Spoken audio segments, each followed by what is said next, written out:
Well, hello everybody and welcome to this week's episode of the Mustard Seed Leadership Podcast. We are starting a brand new series and I've called this series the 5 Levels of Kingdom Leadership. And basically I want to spend a couple of weeks studying this probably one of the best and most amazing passages about leadership that Jesus taught.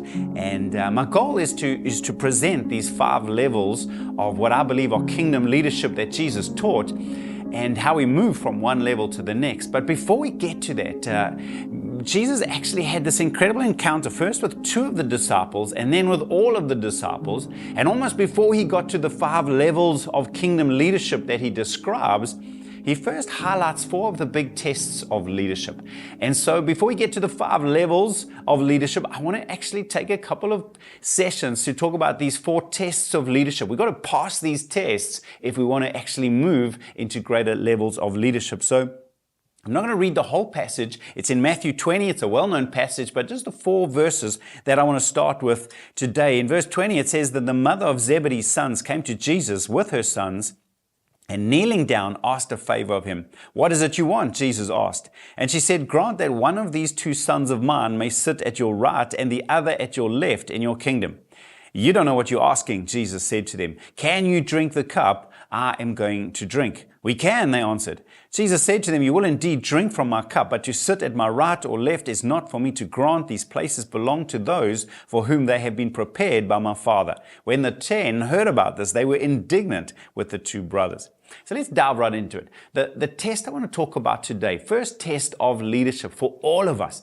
If we're going to grow in kingdom leadership, I call it the test of glory. Now, here's what it says. "Grant that one of these 2 sons of mine may sit at your right and the other at your left in kingdom." Now, I want you to picture the scene. Here comes mom with her 2 boys, and it says she kneels down before Jesus. And as she's kneeling in humility before Jesus, she's asking for glory. Now think about that for a moment. You see, this is what makes it so deceptive. The human heart is deceptive. She's kneeling in humility, asking for glory. I don't want us ever to be naive enough to think that our hearts are not yearning for glory. And that's what I'm going to talk about for a moment. In fact, there's a life verse of mine, and I've shared it before in some of the other episodes, coming from Isaiah 43 verse 7, where Isaiah said it like this, speaking on God's behalf. It said, "Everyone who is called by my name, whom I created for my glory, whom I formed and made." So I've got a couple of thoughts that I want to share with you around how do we pass this test as leaders and potential leaders who want to grow and be used in the kingdom. How do we pass the glory test? Well, firstly, we've got to recognize that God actually made us for glory. It's written into our hearts. Our hearts know it. It says it right there, "Whom I made for my glory." We have been made for glory. That's why we love glory so much, because we were made for it. But that's what led to the fall in heaven. Remember, that's Lucifer. Lucifer was the worship leading angel in heaven, but he loved to be worshipped more than worship. That's what led to the fall in heaven. And that's what led to the fall on earth. When he convinced Adam and Eve, "You eat of this fruit. No, it's not just good for the eye and pleasing for food, but actually then you'll be like God." And that triggered something in Adam and Eve's heart. We can be like God.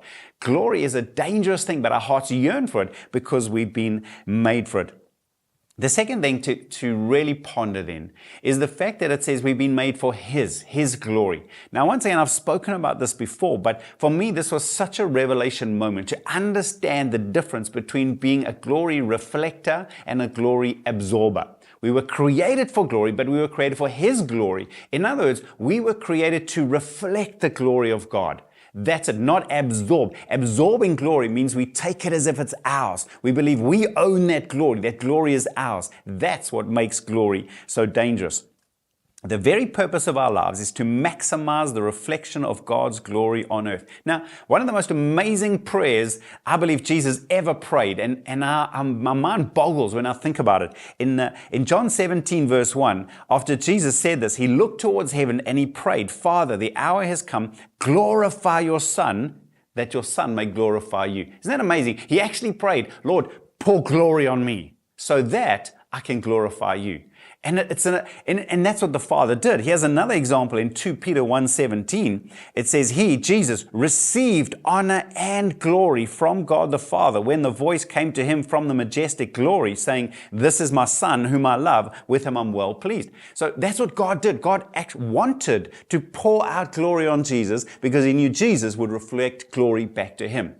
And I'm convinced that's God's desire for our lives. God wants to glorify his sons and daughters if they know how to reflect that glory back to him. So the third thing to ponder then with me is to recognize the danger of absorbing glory. In fact, I'm praying for you and for me that we would have almost a sense of like a holy moment of fear when we realize the danger of stealing God's glory instead of reflecting it. Glory belongs to God. And when we absorb glory, we're in fact stealing it from God, which makes it such a dangerous thing. When we take the glory, even secretly, instead of reflecting it back to God, our hearts just cannot absorb it. As soon as a human heart, which even though it lusts after glory, if we take that glory, it destroys our true motivations in life. It destroys our relationships. It destroys everything, just like it did in heaven, just like it did on earth with the fall. That's what happens when our human hearts try and steal his glory. Which leads me then to lastly, just as we reflect, how do we handle it? Well, we should handle it the way John the Baptist did. That famous verse in John 3 verse 30, he simply said, He, speaking about Jesus, He must become greater, I must become less. In other words, the whole purpose of our life should always be reflecting glory. I like to think of it as like a spotlight. Put the spotlight on Jesus, primarily. Secondly, put the spotlight on others. Lastly, the spotlight should ever be on us. And it takes great faith and it takes a prophetic understanding. John the Baptist was a prophet, and he prophetically knew when we become less and he becomes more, God can do more inside of us. And I'm convinced God wants to glorify sons who know how to reflect glory back to the Father. So let me land just personal story. And I remember years back when we first were brought onto eldership. Before that, my wife and I were part of a church plant, and we could see it was time for the church to release its first new eldership couple. And I remember in my heart aspiring after this. And the pastor at the time came to me, and I thought, honestly, I thought he was going to ask my wife and I to come on as the first elders. And he calls me aside and he says, What do you think about this other couple to be the first elders?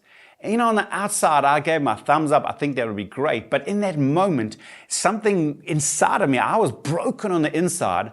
But I look back now and I realize, yes, part of my heart was good, but there was a whole lot of my heart that was bad. There was a whole lot of my heart that was seeking the glory of it and not just wanting to do it for Jesus. And that's why I truly hope and pray for all of us as leaders. If we want to climb the levels of leadership in the kingdom, this is the first test, the glory test.